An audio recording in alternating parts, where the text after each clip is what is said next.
Yeah, I felt like, coming out of the last, couple games, the Phoenix game, the New York game, like I felt like we were playing certainly way, way better than we were before the All-Star break, and even though we didn't get the results that we wanted, I think the way we're trying to play identity-wise, the guys have done a good job. And I think that sometimes when you don't get the result, you can get kind of discouraged, and I felt like we were moving in the right direction. It was good to see them stick with it and get rewarded for it. Yeah, I wanted to actually ask you about that, Billy, because, leading up to the break, obviously, there were some poor games, and you didn't get, like you say, you didn't get the results to two games, but you played, it seemed like pretty close to as good as you can play. The last two games didn't get, and then this one, obviously, different circumstances. But what overall you're seeing, or you're seeing something coming together with these different groups that's, substantially different from, the way you were heading into the break. I mean, I don't want to make excuses going into the break, and everybody in the league's dealing with the uncertainty of what could happen at the trade deadline, new players coming in. We were in flux, and like I said, it's not an excuse, but it was something that we were dealing with.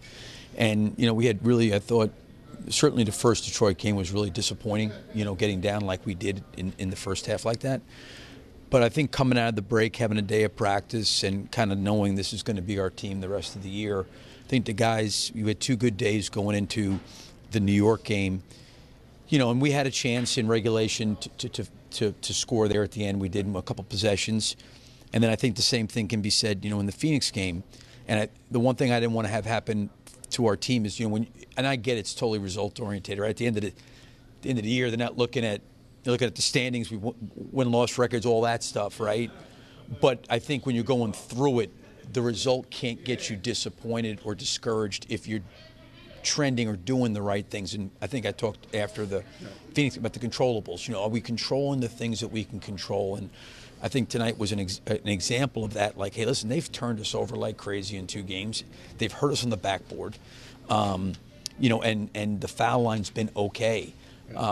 But like we say, you're encouraged by seeing sort of I spark am. of the way you're playing. I like the way we're playing. So you could carry this forward. Yes, and I think we need to keep doing that. You know what I mean? And listen, I think you made a comment. There may be nights that we do play really well and do all the things, and we may come up short. And you got to be able to live with the results sometimes. But the thing I think I mentioned to you guys was the controllable piece. Like, what can we actually be responsible for? We can't necessarily always be responsible for the talent or the size, the athleticism. But you know what? We can be responsible for moving the ball, running the floor, blocking out, taking care of the ball, helping each other on defense. Like, I think that's where we've got to constantly keep putting our focus. And for us, because at times we are undersized, the physicality's got to be much better. And I certainly thought in those two Detroit games, I thought they just physically overpowered us, overwhelmed us, and we've competed physically better, I think, since that point. I did want to ask more about Giddy. Asked you before the game again.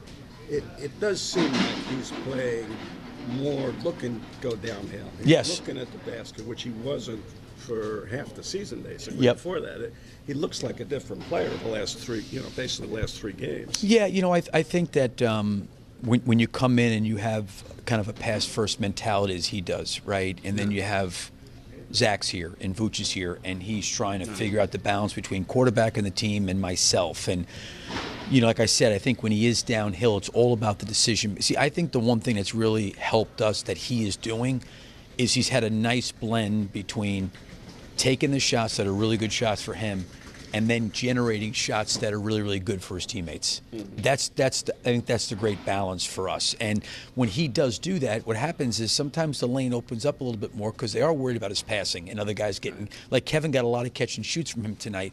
And then, if the floor starts to open up, he's got enough size that he can get to the rim and he can finish. But I think by being aggressive offensively and taking the right shots, he's not only made himself a threat offensively, I think he's also made other guys around him threats offensively. I just want to follow up on Kobe. He gets announced. I don't know what he's happened. Not in the game. I don't know what happened. He cut his finger open. Nothing with stitches or anything, but he cut his finger open. They couldn't stop the bleeding.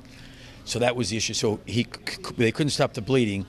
So I put him in with maybe after 2 minutes. Then there was blood all over the floor. Took the Band-Aid off. They still couldn't stop the bleeding. So I just said, listen, just take him, and when it stops bleeding, we'll put him back in. And then Lonzo got hit in the head. Do not believe at this point it's a concussion, but he did get stitches.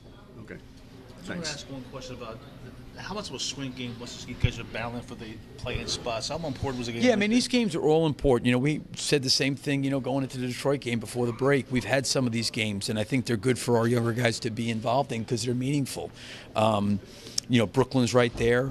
So's Philly. You know, we're all kind of bunched up together, and, you know, this is the time where you're vying to try to, you know, be able to play after the regular season. So, you know, it is one game, but, you know, you got to keep, I think, building momentum, and you want to be playing your better basketball towards the end of the year. And I think that's the goal.